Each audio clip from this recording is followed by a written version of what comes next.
Welcome everybody to the first round recap show. Bringing you the results and definitely getting fired up for the playoffs here. Let me adjust this camera a little bit. There we go. Okay, so bringing you the results of the first round recap here, and gonna get a little pumped up at first while I get everything in order here. So.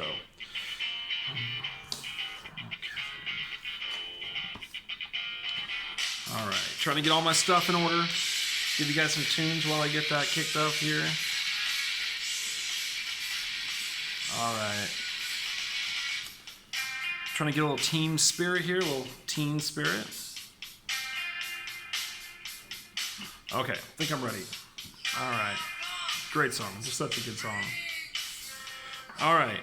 Okay, we're gonna wrap that song up here. Let me get to where I'm going next. Okay, so first I'm gonna deal with the toilet bowl here, the toilet bowl participants in this week. Crazy games. I predicted both of them correctly, including the upset. So let's jump in with that upset. And remember, as you lose this, you go further in the hole. So you go further into that hole, and I've got a little song for that too here. So let's see.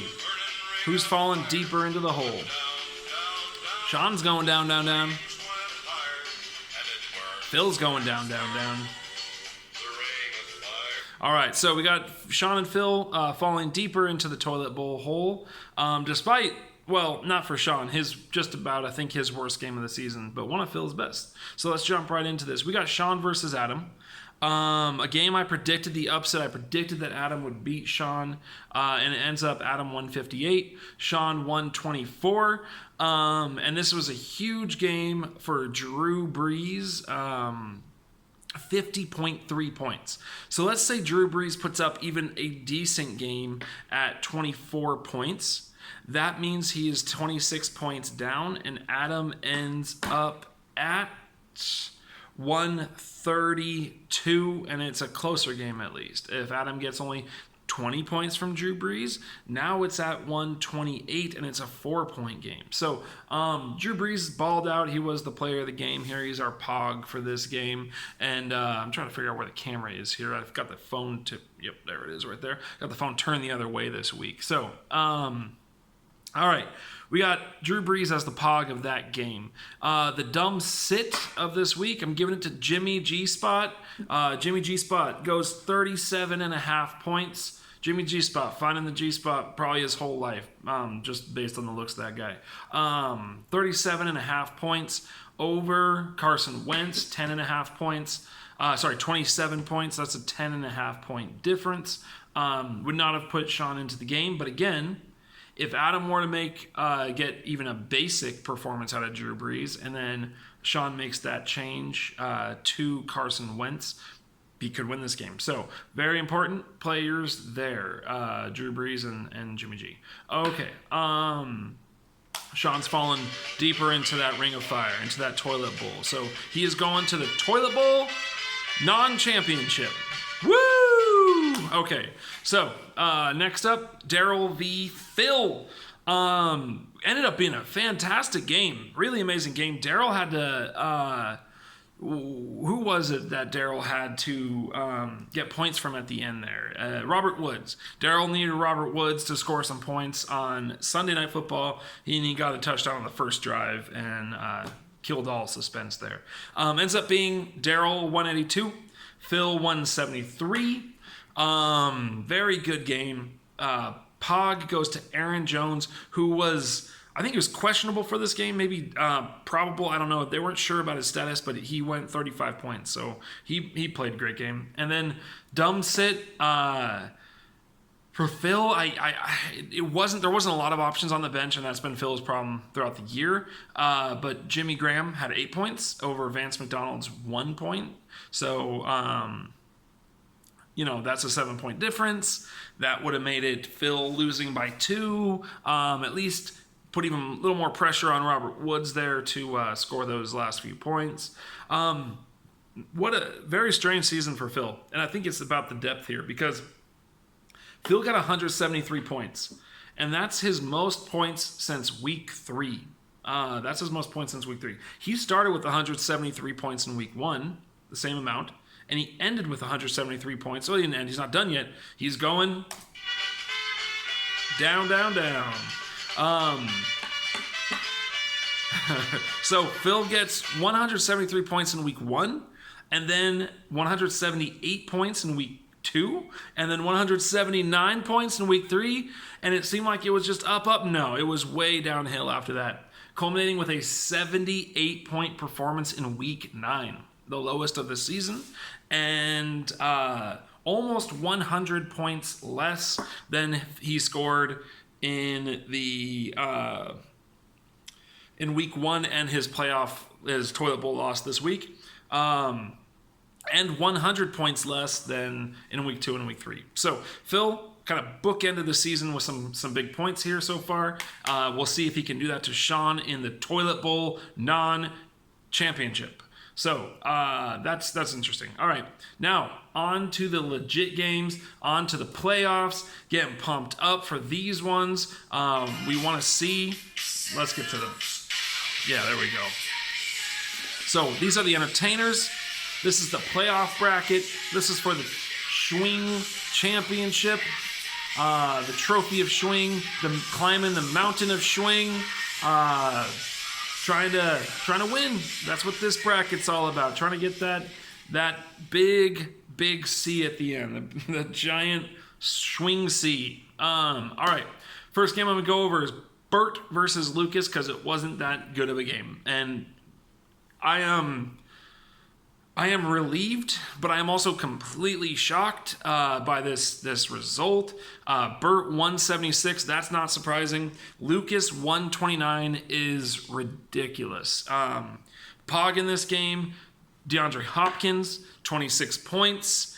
Dumb sit Kiki Cutie 11 points over Alshon Jeffrey 0. Who really cares? Because that would not have done anything. Here's what you got to know about this game. Lucas got 129 points. That is his second lowest performance of the entire season. The lowest being 122 points in week 7. You assume that's a bye week type of thing. He got 135 points in week 2, and one other time he was in 140 points.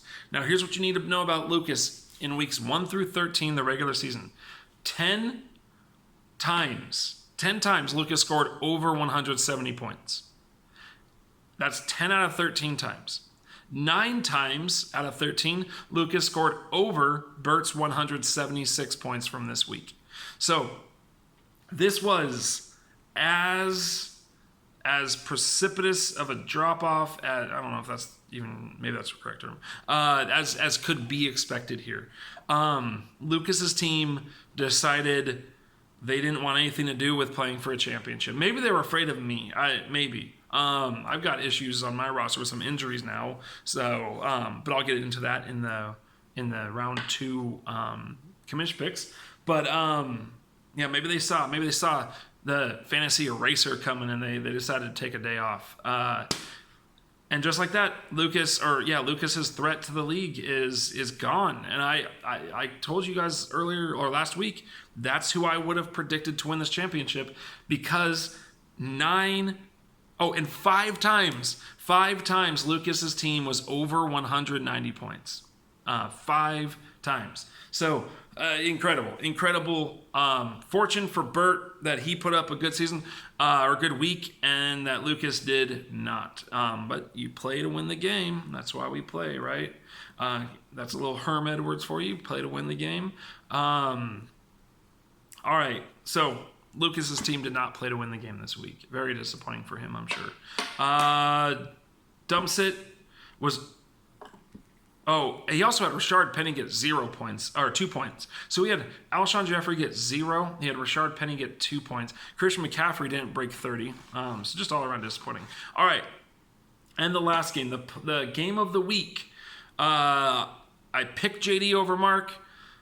It was a good game. It didn't look like it was going to be a good game. It ended up being JD 181, Mark 175. Zach Ertz tried to come back and make this a game. Mark needed Zach to get 36.5 to 37 points for a win, and Zach got 30 points. So could not quite bring Mark all the way back, but at least made the score look competitive at the end. to 181, 175. Pog, I can give it to Julian Edelman. There's players that scored higher, but they're almost expected to. Todd Gurley and Lamar Jackson being two of those. But Julian Edelman got 25 points, basically 24 and a half points. And so I'm giving him the Pog in this game. But, and I cannot believe this, the poetic, I don't want to say justice, because this is almost an injustice, but you could not have written this down and had me believe that it would happen. The dumb sit of this week. And Mark, I feel terrible for you, man. Just feel terrible. I don't know what, I was trying to make sure I was still recording here. The dumb sit of this game, and indeed the dumb shit sit of the week. The Seattle Seahawks defense scored 11 points on Mark's bench in a game he started 4 other Seahawks, Russell Wilson, Chris Carson, Tyler Lockett, DK Metcalf, 4 Seahawks Mark started. He would have started 5 if he could have. Well, he could have. He could have. But the Seahawks D was sitting on his bench, put up 11 points, and instead he played the Jaguars defense, which got a -3.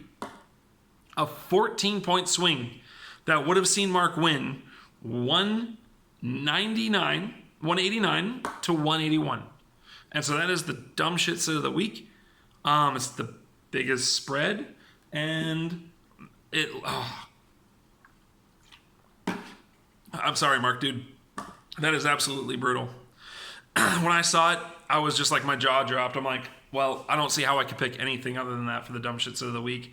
And now it sets up a matchup against JD and myself instead of Mark and myself. So that's it. The player of the week is, we got to go into, Mark's loss isn't surprising. And a Mark championship wouldn't have been surprising either. This is Mark's points for this year. 230. This is week 1, starting week 1. 230, 146, 199, 149, 204, 168, 144, 158, 247, 188, 155, 167, and 122. As consistent as Lucas has been, Mark has been as bipolar as a team can get. And it's all based on the number of Seahawks. When the Seahawks score a lot, he scores a lot. 247 points is no joke. That's second only, I believe, to Bert, who had a 250 spot one week. So Mark has been bipolar. Lucas has been super consistent, and they're both out of the playoffs. So that stinks for them. And you know what happens when a team's title chances are ended in the Schwing Dynasty? We got to sing a little song for you guys. We got to say our farewell this week to Mark and Lucas. So here we go. They will be meeting in an epic battle for 5th and 6th place next week. Yeah, Mark and Lucas, you guys were brave combatants this year, and we hate to see you go. Yeah, okay, that's good. Now there's 4 left. The final 4 of our inaugural Schwing Dynasty League. Steve versus, I believe, and I don't know if they reseed, but Steve versus Bert. JD against myself for the championship here. 4 teams left. The Schwing Toilet Bowl non-championship, Sean and Phil. And and so Adam and Daryl, by winning, have assured themselves no fewer than 100 bonus ping pong balls. And the winner of Sean versus Phil will get 50 extra ping pong balls in the rookie draft lottery. So that's it. That's the recap. Came in under 15 minutes this week. And thank you guys for watching. Peace out.